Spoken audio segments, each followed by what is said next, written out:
Good morning, everybody. Welcome to Chalk Talk. I am your host, Kim Davis. Super excited to have you be with me on today's show. Today is Tuesday, March the 15th. It is halfway through the third month of the year. We are almost finished with the first quarter. Can you believe that? Speaking of quarters, there's been a lot happening over the last quarter.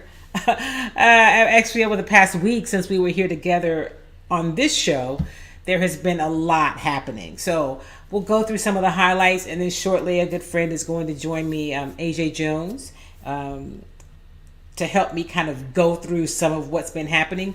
And throughout today's show, I also want to honor a dear friend and brother who transitioned last week, Craig Shelton. You've seen him on this show. If you follow sports in the Houston market, then you've undoubtedly come across him on radio or perhaps on some of his digital shows. He did a TV show, and he is, it's a big loss to his family and his friends, those of us who got a chance to know him and work with him and spend time with him. You would not have met a more real, got your back, cut for you kind of guy, Craig Shelton. So I want to make sure that today and really throughout this week that I share some stories about Craig and just my friendship and my relationship with him as a, not just as a colleague, but much more than that, as like a brother, seriously. And a huge loss. It was a tough to get the call last week to find out that he had passed away. So if you know Craig, feel free to drop something in the chat about what you've seen of him and what you remember most about him. I'd love for you to share that with me and with the audience today. So that was a big loss last week, right? And so that was one of the things that made this past week like really big. Of course, for those of you in Houston, probably the really big story is that Deshaun Watson, the grand jury in Houston decided not to indict him. That means he will not face any criminal charges. As a point of clarification, it's not that the criminal charges were dropped. There were criminal complaints filed, and the grand jury met to decide whether they would actually indict Watson on any criminal charges, and they no-billed him, which meant they declined to indict him. So the criminal part of potential of the lawsuits, the criminal piece of that whole Deshaun Watson case, that has ended, but there are still 22 lawsuits, civil lawsuits that remain. He has been deposed. I believe there actually may even be a deposition today that those suits will go forward. So just as a point of clarification about that, there was some different reporting, of course, in the rush to always be first last week. There were some people, some media outlets that initially acted as though everything was over, and it's not, right? What is over was the potential for the criminal charges. That's over. And I'm going to let you hear from Deshaun shortly. That was a huge case. And what happens now? Well, those civil cases, those 22 civil cases are going forward. And what it has done in terms of the football world is that there are teams now saying, okay, we're stepping up our pursuit of Watson. Although there's still the outlier of what the NFL will do, if there will be any punishment, if there will be a suspension. You heard Dwight Thomas on the show last week. We talked about some things. And there are some who say, hey, listen, he's already missed 17 games. And what I remind people is that he was not suspended for 17 games. He didn't play last season. You know, there's the ongoing issue of him not wanting to be a Texan. So he didn't play last year, but he was compensated. He did show up to practice and camp to meet that part of his obligation. So that was not a suspension. I'm not sure. I'm just not convinced that the NFL is going to consider that the end of everything, right? I'm just not convinced that they're going to do that. Hold on a second. I may have lost my... There we go. Okay. So we will see. I don't know what the NFL is going to do. I know that they scrutiny will be on them. I know that a lot of people will watch to see what the NFL does. Do you really support women? If so, what are you going to do, NFL? That's one side of it. And the other side, people will say, well, if there aren't any criminal charges and is it just his word against theirs, how do you suspend him for that? I have no idea. I don't have an opinion. I'm just telling you that that's where things are. And so the depositions are ongoing. Another point I want to make before we move on, I know that his criminal attorney, Rusty Hardin, made it very clear all along the way that he would not advise or allow his client to testify in those depositions, to answer questions. He would encourage him, advise him rather to take the fifth until the criminal cases were resolved.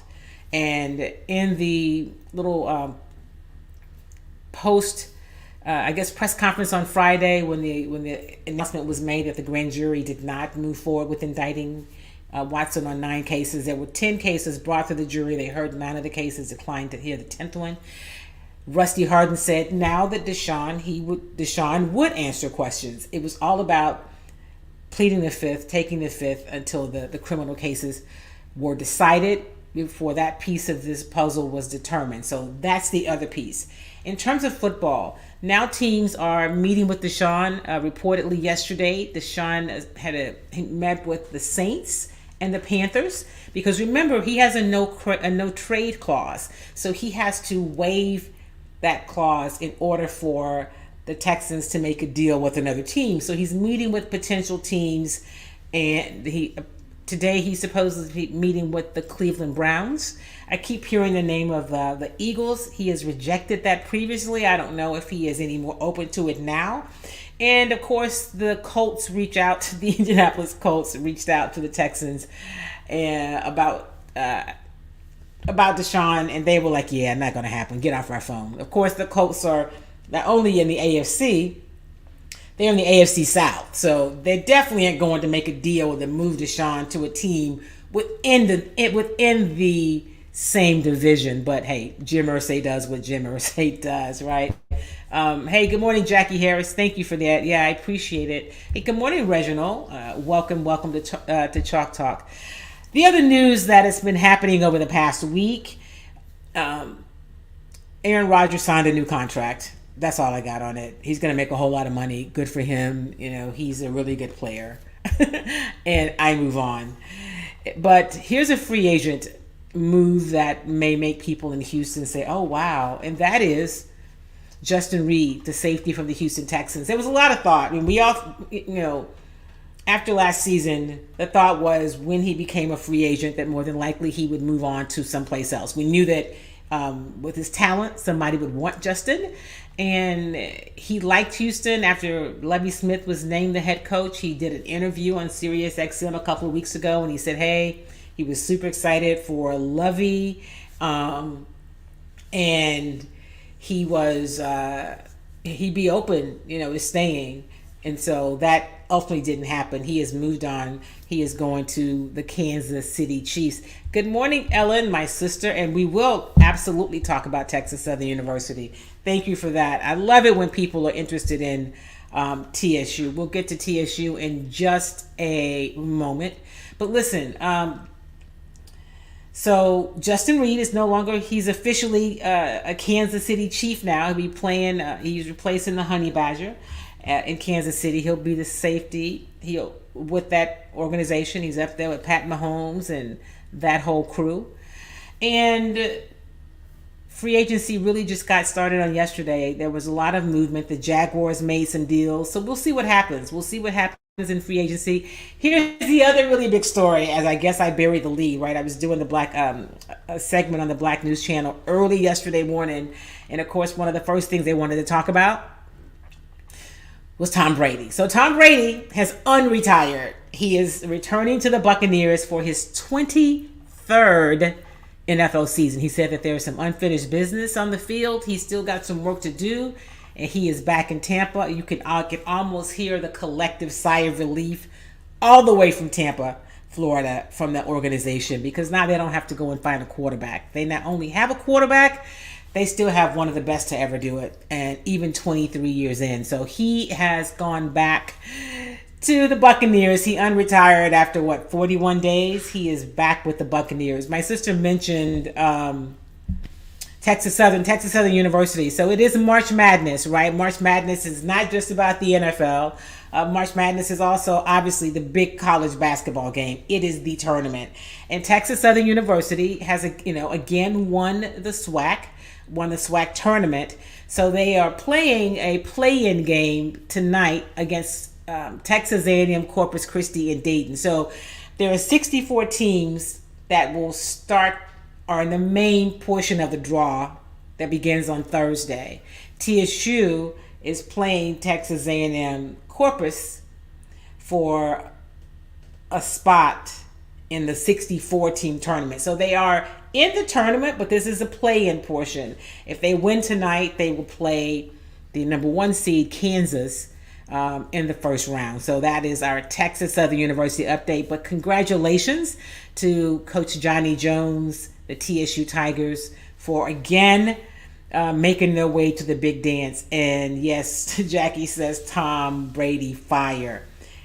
Also, since we last met, we'll get back to football a little bit before we go to baseball. So there was some quarterback movement last week, right? So one of the teams that had been talked about it as a potential landing spot for Deshaun Watson was the Denver Broncos.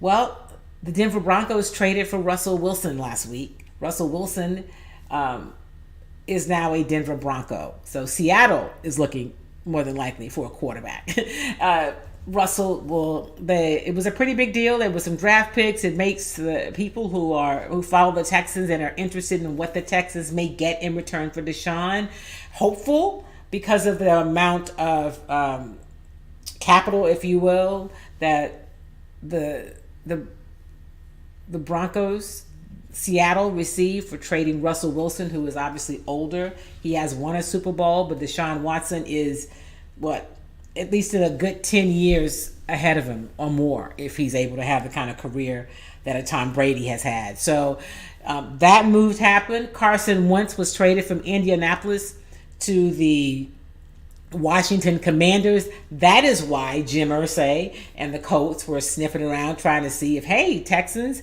can we talk about maybe doing something with this Deshaun Watson? And they were like, yeah, dude, get off our phone.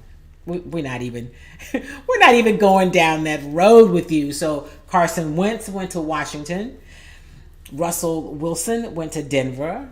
And so, yeah, Aaron Rodgers is staying in Green Bay because that was a big kind of a if. Tampa Bay no longer needs a quarterback because Tom has unretired. The Saints need a quarterback. The Panthers need a quarterback. Cleveland, although they have another year left on their deal, guaranteed money with Baker Mayfield, they're interested. So they're talking with Deshaun today. And then, of course, many talk about Pittsburgh. And yes, they brought in Trubisky, but I mean, would they consider a Deshaun Watson deal? I know that there's some new Pittsburgh Steelers fans really hope that they would. But so that's some of the things that have been happening over the past week. And baseball, the lockout is officially over. Baseball and players and teams immediately reported to training camp. So baseball spring training is underway, and now teams are really kind of hustling to get their rosters together, get their free agent deals done. Where will Carlos Correa play in 2022? We don't know. I don't know if the fact that there was a lockout and teams couldn't negotiate or have conversations with free agents, if that helps the Astros, because the Astros did tender him an offer prior to the lockout. So, it's going to be interesting. I don't know. I think that there's a chance that Carlos Correa could remain with the Houston Astros. We will see. They did re-sign Justin Verlander. He visited with people after practice yesterday, first full day of work I guess you will, if you will. Hey, good morning, Patrick. Patrick says Tom Brady does his best James Brown imitation, drops to his knees, see NFC Championship, walks away only to return to the mic. I got that feeling. That's good. I can hear James Brown saying that, and that is basically what Tom Brady did. Like, yeah, no, I'm not done yet. Giselle and family, I love y'all, but I got a little more in me. So that is kind of all that's happening. I mentioned AJ Jones is going to join us in the show, but first let me let you hear from Deshaun Watson. This is him after finding out that there would be no indictment. He would not face criminal charges in any of the complaints that had been presented to the district attorney's office and that went before the grand jury. So here is Deshaun Watson.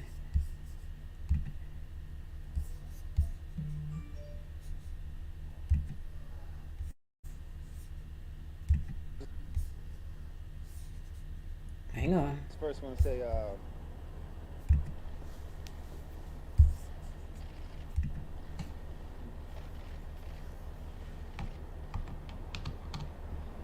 it's definitely a very emotional moment for me. I know we're far from being done of um, handling what we need to handle on the legal side, but today is definitely a big day, and I think my Lord and Savior Jesus Christ for, letting the truth be heard. And I think everyone that was a part of this, seeing and hearing both sides, and that's what my point and my team wanted to do is have a fair slate of us telling our side of the story, and letting the conclusion come down to what happened today, and that's what the grand jury decided on. So, yeah, thank you, and I just thank my Lord and Savior, and just gonna keep fighting to rebuild my name and rebuild my appearance in the community, and we're gonna continue to, on the legal side, off the field, handle what we need to handle, but also ready to get back on the field, been prepping for that, and ready to go for that. So, thank my family, all my close supporters that's been behind me this past year. Thank my team that's been behind me and supporting me and keeping me up this past year. And yeah, I'm going to continue to just keep pushing forward and build my name back to where it was, if not better. Thank you. So let me. I'm sorry. What was your question? What do you say to Sean if he lost faith? The question was, what does he say to fans that lost faith in him? That's part of life. You hear things, and that's the way of, social media, and things happen, in today's world. I still love my fans, even the ones that believe the other side or whatnot, but at the same time, things are, happen for a reason, and people are entitled to their own opinions. But, today, justice was served for us, and yeah, that's pretty much it. So let me. So that was after finding out. Oh, hang on one second. Something in my ear. Okay, I'm sorry. There was something else in my ear that was really loud. So that was Deshaun Watson after finding out that the grand jury declined to indict him. They issued a no bill, and that he would not be facing criminal charges in these sexual assault allegations. There were 10 of the women, 10 of the cases that were presented to the district attorney's office.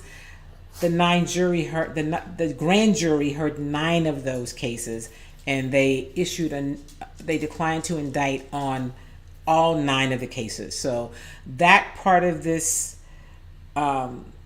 this part of this process is over, but the 22 civil cases continue. And so I just wanted to make sure I'm really clear about that. Come here, Angel. I think Angel wants to be a part of Chalk Talk today. Okay. So that is hey, hello.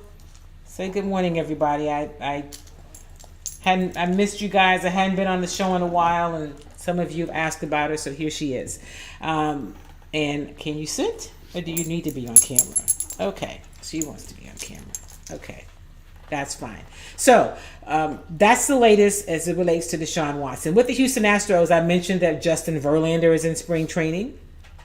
I mentioned that they still have to listen. They would love for Carlos Correa to rejoin the team, and it's possible. He is not signed anywhere else, and so until he does, it's possible, right? So I'm going to let you hear from Justin Verlander, who of course missed all of last season and recovering from the Tommy John surgery and part of the previous season.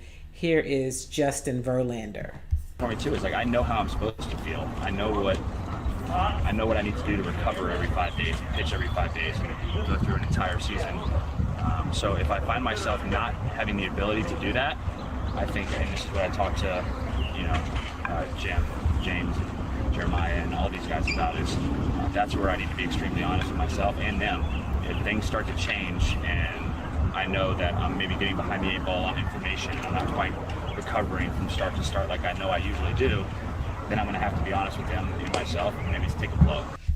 It is nice to see him out there. Or Jason. Okay, so that was Justin Verlander yesterday, back in the action. And it is nice to see him out there. I'm going to tell you, if you guys follow me, I'm going to be honest. Y'all know I was a little salty last year with the fact that he did not show up, right? To me, he didn't show up. And so you're like, okay, well, he's still rehabbing. I didn't see him in the stadium for any of the games. And I thought, man, this is the highest paid player on the team. I understand he's rehabbing from this surgery, but it just seemed that he was much more interested in his free agency than really recovery for the team, because the week after the season ended, he went in through 97 miles an hour so that teams could take a look at him as he was looking for a new deal. I was salty. Y'all know I was, because y'all heard me talk about it. But the reality is Justin Verlander is one of the best in the game, and they need another pitcher. They need an ace. And so hopefully he has recovered fully and he is able to get through an entire season. He doesn't have any hiccups or any flare-ups, recurrences, recurring issues from that surgery, and he will be able to be the Justin Verlander he was prior to the surgery. So that's Justin Verlander. I'm not going to be mad about the fact that he's back, okay? I'm glad he's back, but y'all know, if you follow me, you know I was a little salty about that. So that's kind of a overall of everything we're talking about on today's show. Still waiting on AJ to join us shortly. And I wanted to share a couple things. I mentioned that I was going to talk about Craig Shelton, a friend who suddenly, unexpectedly, passed away last week. And when I got that phone call, I was really taken aback. I was shocked. I had spoken with him recently. He's working on a fishing show. I had done a couple segments for him on the show where I was, cooking some stuff in the kitchen, some dishes and it was a segment that was a part of this fishing show that he had created a pilot for. If he had something going on, he was always going to make sure that he included me. Craig was one of the real ones. And so if you ever had a chance to listen to him or interact with him, then you know that. I see that my guest, my friend, my other brother is in the green room. I am going to bring him on. Good morning, AJ. Good morning, how are you? Davis? I'm fine. How about you? I'm good. So listen, before we get started going into all that we have to talk about, I want you to tell people what you're up to now. Usually when you were here, I'd be introducing you as, the host of the lunch break on KYLK. But now, since you have retired from radio, which sounds so weird because you're way too young for that, you are now Jones Media and Entertainment Group. And I'm hoping that we can do some stuff together. But tell us what you're up to now. Yeah, Kim, 40 years in radio. I felt like I'd done all I wanted to do. I'm not going to say I did all I could do, but I did all I wanted to do. And this is going to sound so just rude and out of pocket. I got tired of getting up in the morning at no o'clock trying to get sports updates ready for, 7, 8 different radio stations. And I told my program director, it's time. And, you said it. I started in radio seriously when I was 17 years old. And I knew there was other stuff I wanted to do. So I was talking my show about ownership. So here we are, Jones Media and Entertainment, where we are going to try to help people bring their dreams to screens and streams. So that's what we're doing now, trying to help people do their own shows. I love it. So how do you feel in this new space? I know it's new, but you have hit the ground running. I mean, you've been working toward it, but you've hit the ground running. I told somebody yesterday, I said, what's interesting is I knew I would be excited for people when they saw themselves doing their own shows. But what's wild is talking to people about doing their own shows. They're excited. It's like, wait, really? You think I could do a show? And it's just that excitement has made it all worth the while. So I'm really excited, Kim. I love what I'm doing already. And where you said to screens and streams, what kind of screens might people see some Jones Media and Entertainment productions? Well, what's interesting is we've got a young man that is a award-winning producer, filmmaker, creator, you name it.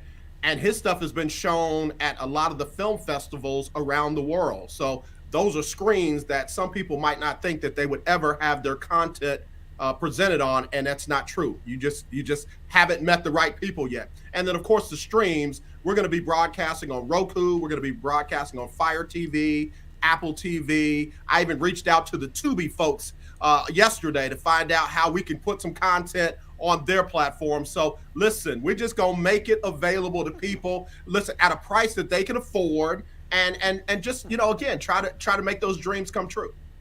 Awesome. I look forward to seeing your work. I look forward to working with you. I'm super excited about that. Before we get into all the sports news that's happened, I know that you also had a chance to meet Craig Shelton. Yeah. And so we talked about him, transitioning last week. And I just want to know if you have any thoughts that you'd like to share about Craig.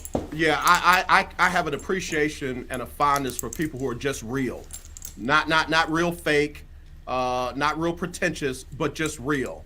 Mm-hmm. And I literally remember Craig jumping in my DM because I sent him a friend request, and Craig tested me before he decided to be my friend. And I guess I passed the test because he literally said, all right, yeah, I can rock with you. And then he started giving me show content, do this and talk about that and talk about that. And I ain't gonna lie, I was honored. I was sweating. I was like, woo, that could have gone real wrong. But, for someone like that to see anything in me, to give me his time, give me his intellect, give me his ideas, I didn't take that lightly. And then as I got to know and see and hear people like you talk about him, I came to know him as a real one. And that's what I've been calling him ever since. We lost a real one, and I'm definitely praying for his family and all of his friends like yourself.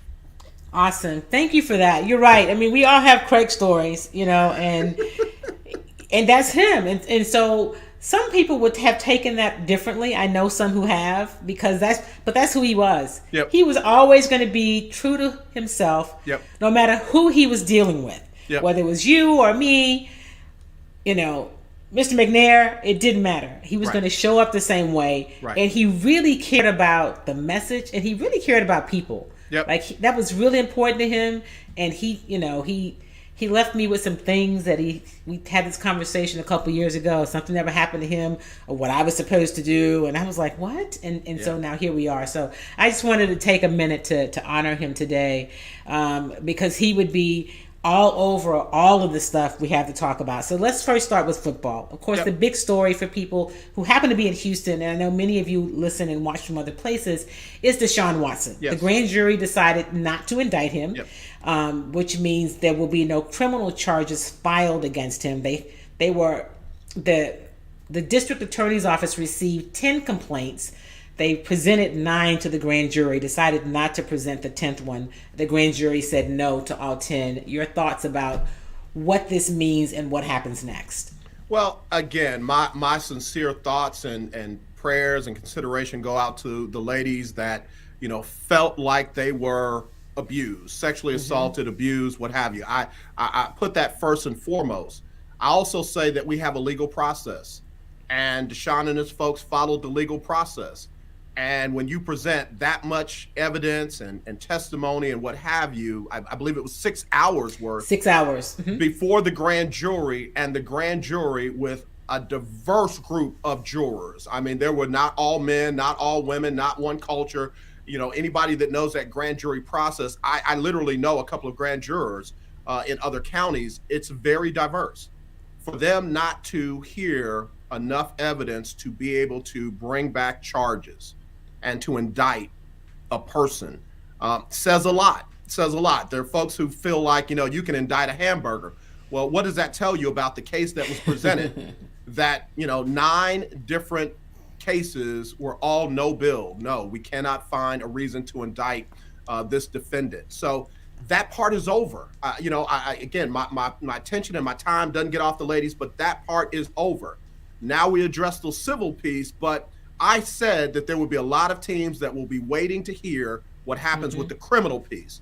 And once the criminal piece was settled, they were going to get in as quickly as they could, even if there's things that happen civilly that caused Deshaun to sit out for, 6, 8, maybe even, 12 or 16, 17 games. Because having him, he's still a great football player. Regardless of what you think about him off the field, he is still one of the best at his craft. So I'm not surprised that we're seeing the interest around him. I'm not surprised that Cleveland is in town today. I'm not surprised that the Saints are looking at him. And Carolina, man, they got to find themselves a quarterback. And that's no shade at Cam and Sam Darnold, but they got to find themselves a quarterback. So, there's no surprise that this is happening for Deshaun right now. I think the thing that was a surprise, I guess it's not if you know Jim Irsay. Of course, last week they traded Carson Wentz. They were like, dude, we done, right? To Washington. And then he got up over the weekend and thought, let me holler at the Texans and say, hey, you think we could get in on the talk to Deshaun Watson? The Texans were like, man, if you don't get off my phone and don't, how'd you get this number? So, yeah, there are a lot of teams, and we've talked about it over the past year, who, like, a franchise quarterback is hard to come by. Look how long it took the Texans to find one, right? We see it. We see it all over the league. Yep. All over the league. And so we saw Russell Wilson go from Seattle to Denver last week, right? So Denver was off the map. We see that Aaron Rodgers is staying in Green Bay. That's all I'm saying about him, because I'm done. Tom Brady unretires, right? Tom is like, you know what? Yeah, Yep. I think I got some more left in the tank. Yep. And so now Tampa is like doing the happy dance. And because the Buccaneers are super excited to have him back. Right. But there are some teams that need a quarterback. Yeah. You mentioned the Saints. The Saints need a quarterback. The Panthers, Cleveland. Philadelphia has expressed interest. He has rejected that because, remember, we have to remind people Deshaun has that no trade clause. Correct. So he has to okay any deal that's done, basically getting to decide where he ends up. Yeah. Well, this whole notion that he should be grateful and he should take whatever, comes his way because he really should be in jail and all that. I'm sorry, folks. That's not how it works. Again, he went through the legal process. It found him, no reason to indict him. And I'm using my words carefully. But then there's also his contract, which is still in effect. And in that contract is a no trade clause. So these teams do need to come and talk to him and try to give him a reason why he should waive his no trade clause for them. And then the next piece of it is for them putting a package together that the Texans will accept and, say, yes, we'll do that. So I have really no idea which one of those teams it'll be. Kim. Oh, that's okay. I have no idea which one of those teams he'll end up with. I don't know. I have to tell you, when I was thinking about where he could end up, if indeed he really was leaving Houston, I would have liked to have seen him in Pittsburgh just because, that would have been the move. That would have been the move, right? Yeah, Mike Tomlin. I know that Brian Flores is there, but I'm really more of a Mike Tomlin kind of fan. Same I here. thought that would have been great for him. New Orleans, of course, it's right down the street. That's one of your teams. We could go there and see him in person. And Carolina it's an area that he's from. I mean, he's Right. from Georgia. He played at Clemson. It's about 100 miles from, Clemson to North Carolina to Charlotte. And it's going to be helpful for him to be in a place where he's got some people that are on his side, because this next phase will undoubtedly, at least initially, it'll have some challenges with it. So hopefully he lands in a place that's good for him personally and also football wise. But the Texans are looking at what is in it for us, and that's Right. going to be the key for them. Yeah, absolutely. I think you laid it out very well. I was talking to some people on a couple of other shows, and I said Pittsburgh would have been a good spot, not because I love the Steelers and I love Mike Tomlin, but they are probably the one team out there that is closest to having dealt with something like this. Of course, with Ben Roethlisberger and the two situations that he had going on. So they have the idea of what they can handle PR-wise, media-wise, and all of that. And it's a blue-collar area, so they can just make it about football. They can make it without trying to make him the face of the franchise. Other areas really don't know what they're getting into. They don't know what kind of backlash there will be. So that's got to be taken into consideration by at least Deshaun and his people. And that's why Carolina is a realistic possibility. The Miami thing, I think it was more about Brian Flores. Stephen Ross, I think, just wants pretty and nice toys and things like that. And I'm glad he's under investigation with his old messy self. But I'm just saying, Deshaun's folks have to look at the area. New Orleans is an area that can be handled. When you got a town when that's all they have, it might not be a good fit for him. And I'm glad he's got that no trade clause. Yeah, we'll see what happens. I think we might know something really quickly. Maybe this week, maybe by next week, definitely before the draft, and he can get back to football. But he still has, as we both have mentioned, these 22 cases. Free agency has opened up, and Justin Reid is out. Justin Reid is now with the Kansas City Chiefs. He had expressed some interest once Lovie Smith was hired, and hey, I'd be willing to come back. And Lovie, of course, was definitely a fan of Justin, but that didn't work out. Or he got a better deal. I shouldn't say it didn't work out. He got a deal to go play with Kansas City, and what a great opportunity for him. Yeah, I'm really excited for Justin. We have had the opportunity to speak with him, professionally and personally. Excellent young man, phenomenal young man. Yeah. And I'm happy for him. My question now, what happens to, Tyrann Mathieu? That's my question. But I think Justin Reid has put himself in a position where he might be able to realize a chip in his near future. That wasn't going to happen here in Houston. It was not going to happen here in Houston. What are you expecting? What would you like to see in the free agent market? What are you kind of waiting, other than the Deshaun Watson move, trade deal? What is on your radar in terms of free agency in the NFL? So still the quarterbacks. There's still so many quarterbacks out there that could possibly be on the move. And Jameis Winston. Jameis Winston is fortunately one of the top ones out there. The fact that Mitchell Trubisky was so coveted, it just blows my mind. But it also tells you about how hard it is to find a franchise quarterback. I was not being facetious. I threw out there, where does Cam Newton play this year, or does he? And somebody said the Giants. I was like, hey, that really might not be a bad move, because he can definitely push Daniel Jones. He hadn't had that since he's been in the NFL. And then somebody said he might move to the booth. And I said, hey, it might be that time of day for Cam Newton. So there's a lot of names out there and quarterbacks out there that may be changing places. Jimmy Garoppolo's situation is up in the air now that Tom Brady is on his way back to Tampa Bay. So, again, I think those are the ones that I've got my eyes on. Yeah, you mentioned some good ones. And here's another thought about Cam Newton. There's some conversation that maybe Cam goes to the Panthers, and he's there to kind of mentor Deshaun, because Deshaun has always looked up to him. Sure. That the Panthers would do a solid, bring him back. And that may be something to make Deshaun say, if they're willing to do that, there's an organization I should look at. So we'll see. Absolutely. Not that Matt Rule is super exciting, but that may be something that tilts the scale. Yeah, I think Matt Rule is on life support, and he should be.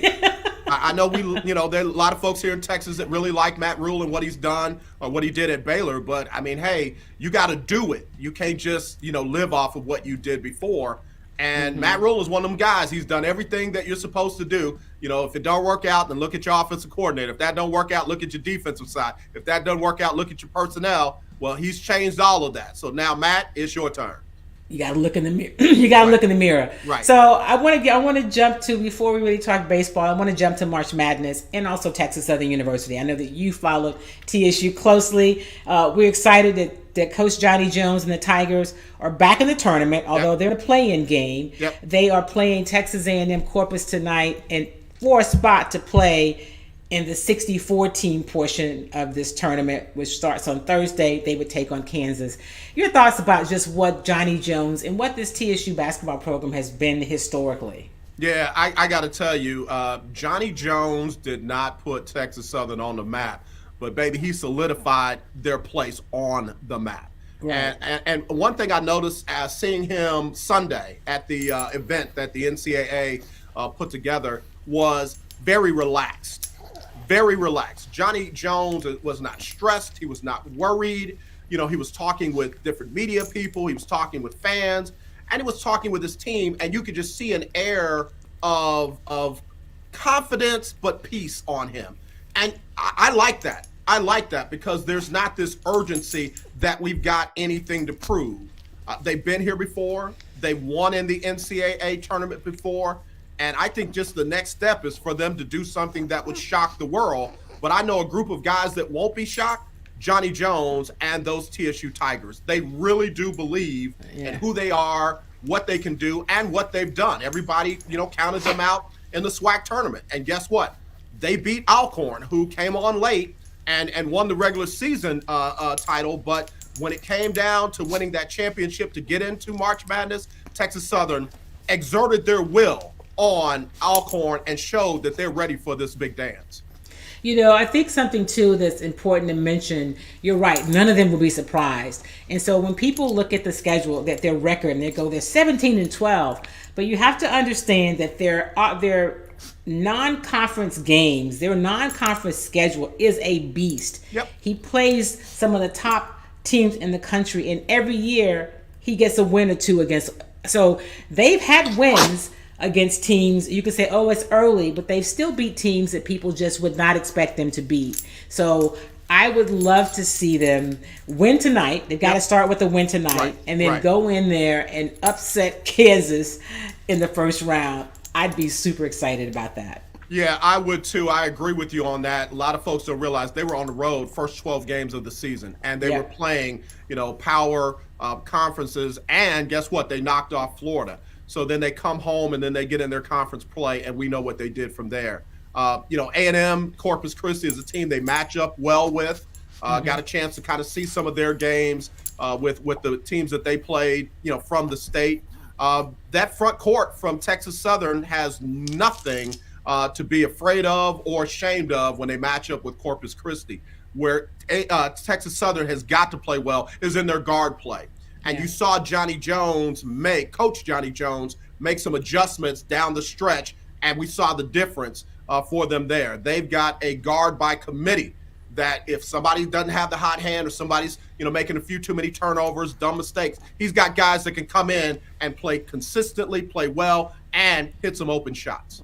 You know, Johnny Jones has such a vast wealth of experience. You know, and I first met him, he was an assistant coach at LSU when Shaq was playing there. Yep. And of course he's had a few head coach jobs. He's been in big D1 schools. And so he's no stranger to competition. And so he's seen how it's supposed to go at this level. Then when he decided to come and bring his gifts and his talents to Texas Southern, I thought it was a great move. Yeah. And he has been committed and believes in these players and gets those players believing in themselves. And so I'm looking forward to watching the game tonight and hopefully seeing them moving forward as well. Absolutely. Yep. I'd love to see them match up and play Kansas. So they got to take that first step tonight. All right, so baseball is back. Yep. And I think you and I have talked about it, you know, before during the lockout, and I said that the magic number was really 140 games. That's the number for owners to where it would start to eat into their TV money. if they didn't get at least that many games in. And so they'll have more than that, but they're not gonna let their money be cut into, because they were in control, right? They were in control of this thing from the beginning. Right. The players would have played without a CBA and would have been willing to work through it, but that's not what the owners wanted. They got a new deal. They're back in action. Justin Verlander's there. Now we wonder if you're an Astros fan, what happens, or even just a baseball fan, what happens with Carlos Correa, right? I think not being able to talk to a lot of teams or negotiate in earnest may be helpful for the Astros. I could be absolutely just, be doing the whole lollipops and rainbows things. What do you think? No, I think it's realistic. I think it's realistic because you got teams that are ready to go now. Yeah. And if they can't work out a deal quickly with Carlos, then, you might be looking at a situation where he does a 1, possibly 2-year deal, similar to what Verlander did, to come right back here. And I think that the organization is aware of that. And I think they might be aggressive on a 1 or 2-year deal to just get him back, get him down there in Florida and get him working out. And guess what? That might not be a bad thing.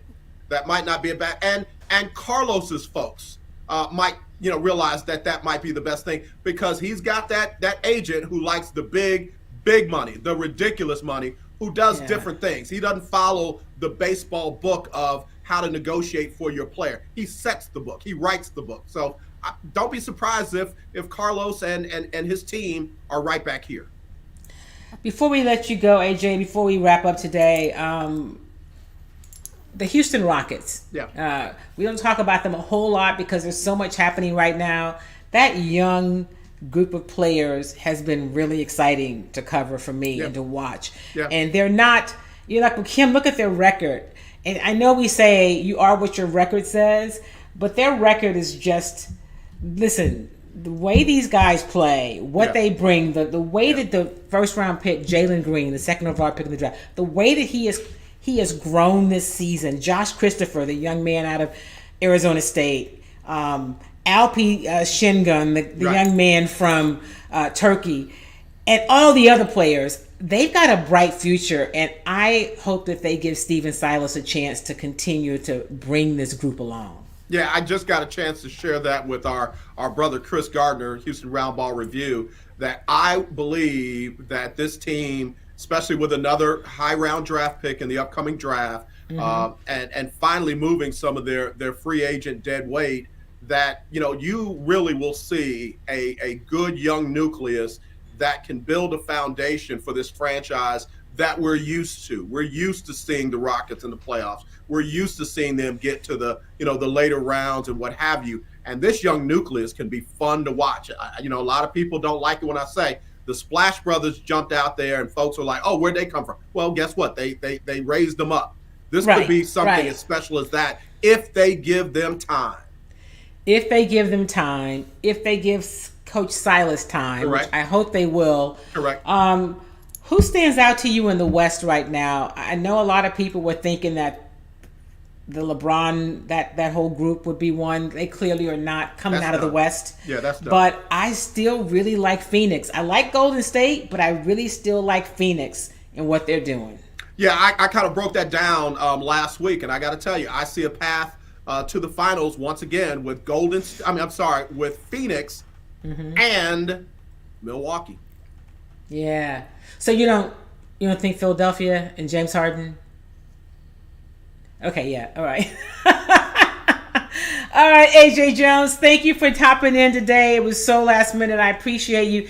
Tell everybody where they can find you and what they should know about A. Jones Media and Entertainment. Yeah, at Jones Media and Entertainment on all social media platforms. On Twitter, it's at Jones Media _ENT. And again, if you got an idea, if you got a dream, if you got something that you want to put out there, content, we're your people. And again, I can bring a team out there to video you. We can bring you in studio. We can take your content and put it out on, various social media platforms so folks can see what it is that you want to do. And guess what? I'm excited about doing it. Where do I sign up, right? You know how to reach me. All right, AJ, thank you so much. Thanks, Kim. AJ Jones, Jones Media and Entertainment. we'll be chatting real soon. And I appreciate you, my friend. Best of luck with your venture. And I can't wait to see some of the stuff on the big screens. Thanks, Kim. Appreciate you. Thanks for the opportunity. Absolutely. All right, everybody. That's my friend, my other brother, AJ Jones. He is doing great work. Appreciate him. And just the stuff that he's creating. So we have seriously talked about collaborating and doing some things together. Hey, listen, we are out of time for today. Thank you so much for being a part of today's show. Angel didn't get a chance to really do her hair. Didn't really realize that she was going to be a part of the show today, but she's glad to be here.